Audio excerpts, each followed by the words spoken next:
DNA confirmed that I have a daughter, what now? And yeah, I feel just as you would imagine. But it gets worse.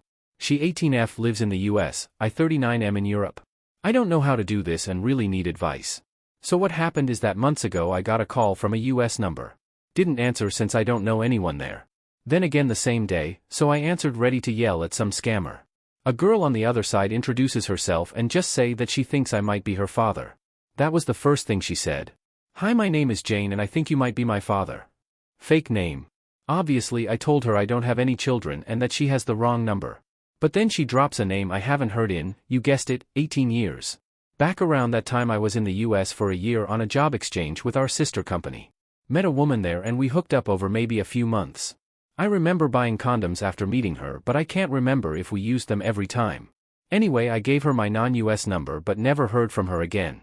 The girl on the phone asks me if my name is OP and I freak and almost hang up on her. She tells me more about her mother and I just sit there like an idiot. She'd found my name and number in her mother's diary, and now as she turned 18 she wanted to contact me. She lives with her relatives now since her mother is unable to take care of herself for some reason. I still don't know the details there. She asked me if I'd be willing to do an ancestry DNA test and even offered to pay for it. She ends by saying I should think about it and ask if she can call me again. I just say sure and we hang up. I swear I was about to faint right there and then. The whole conversation lasted only like 5 minutes. I end up taking the test and we talk a few more times. The test took forever, but yesterday she sent me a screenshot of her profile matching 50% to mine. I mean, that's just it, right? We haven't spoken since, just messaged some. I lied and told her I've been busy and we'll talk later, which now makes me feel like an bottom. Up until this point I've kept it together, holding on to the thought that I'm probably not the dad, but now I can't deny it. It's probably been half my life since I last cried. I haven't told anyone this. I was kinda hoping the DNA test would come back negative and then I wouldn't have to. How to even break this to my family? I just know they'll all want her number so they can call her and then they would start flying over to see her or bringing her here. They're really pushy like that. My mom is going to freak out. I don't see my family more than a few times a year, but we'll all get together during Easter. Should I do it then with all of them at once or one at a time? I have a picture of Jane, but not much more info than what I've written here. I'm the youngest sibling and now I suddenly have the oldest of the cousins in the next generation. And I never wanted kids at all. I just don't like them and hate being tied up. Even had a vasectomy since then. And that's the easy part. The real problem is what to say to Jane. Can some sane person give an example of what to say? I've promised to call her tomorrow. Has anyone discovered they have an unknown child? If so, what did you do? How did it go? How did you connect? What happened when you met for the first time? What did your family say? I'm a bit embarrassed by this, but is there any risk of me having to pay child support retroactively? I can probably afford it, but I don't really want to. Edit. I apologize for the abomination of a text above. I blame the alcohol. Some seems to have the impression that I and or my family are wealthy. This is not so. I wrote in a comment that knowing my family, they would probably rent a private jet and fly her here. That was a joke commenting on what they would want to do, not what they would do. No, I'm not wealthy either. In the post I wrote, I can probably afford it, but I don't really want to, and I meant that I'd hate to suddenly have something like 10% of my savings left overnight, just guessing here, no idea what the actual sum would have been. I'm sure anyone here would consider that factor. Anyway, someone said the limit is 3 years back. I didn't know that. I can be an a-hole sometimes, but I'm not some monster. The money question was a question, not the question. Yes, I have had my number for a long time. Never had a reason to change it. We had our first video call today, and it was a long conversation. I had a list of things to bring up, mostly from suggestions here, so ever thankful for that. Most of it was quite personal for both of us, so I won't write it here.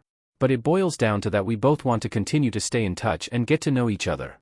We also want to meet at some point, even if we don't know when yet. Her family knows of me and they will join a call in the future so I can speak to them as well. I will hold off on telling my family for a while, but I will probably tell them one at a time. Update. A while back I made a post asking for advice. Back then I had just had it confirmed by DNA that I had a daughter I never knew about.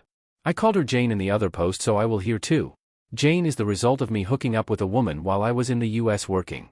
It was really interesting to read about others' experiences in the comments and DMs. It's crazy what DNA tests have done in recent times. Some wrote that Jane is probably just a kid looking for her roots, and you were absolutely right. I've been getting a steady stream of DMs since my last post. Most have been nice, just asking for an update. Then there were the absolute nutcases who can't read and told me to drown myself. Hi to you too. Jane and I continued to talk after my last post. Mostly about her life, her mother, the family trees, etc. I never thought I would connect with her like I did. She's a very intelligent and mature young woman.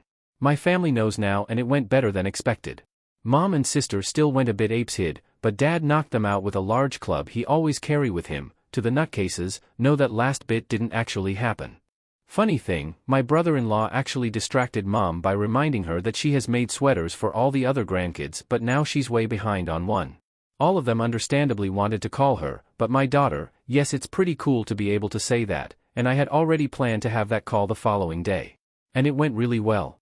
We made introductions, explained everything that had happened, and that we planned for me to meet her by myself before anything. And guess what, we did meet. I flew over for a 10-day stay since I'm on leave and she's working during the summer. That way we could hang out in the evenings and weekend, and I could go full tourist during the day. It was surreal from the start. I landed at the very same airport I left from almost 2 decades ago, and she was there to meet me together with her aunt. I can't describe with words what it was like to hug her for the first time. I'd seen her many times in video calls, but she was just so beautiful IRL I started crying. I met so many people in the first couple of days I can't remember the names of half of them. I gave her the sweater from my mother, a hand-drawn family tree from my niece, and a gift I made myself, but I won't tell what that one was. While I, still, don't agree with the Georgia weather, I had a blast during the days just walking around town.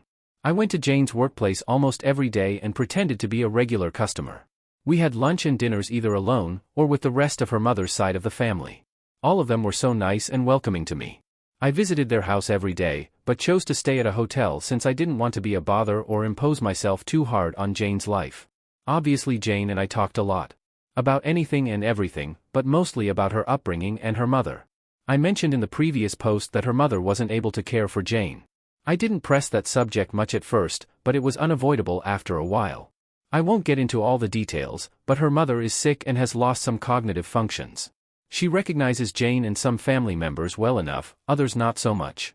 We went to visit the facility where she lives and Jane introduced me by name, and not as her father. She sadly didn't recognize me, so I stayed in the background for the remainder of our stay. Seeing a woman not much older than myself in such a state was a somber experience. So yeah, that was me rambling a bit about what happened after my last post. There was obviously a lot more, but most of it is deeply personal and emotional, and I won't go through it here. I'm back home and we are keeping communications open. I'm definitely gonna fly Jane over here at some point when life allows it.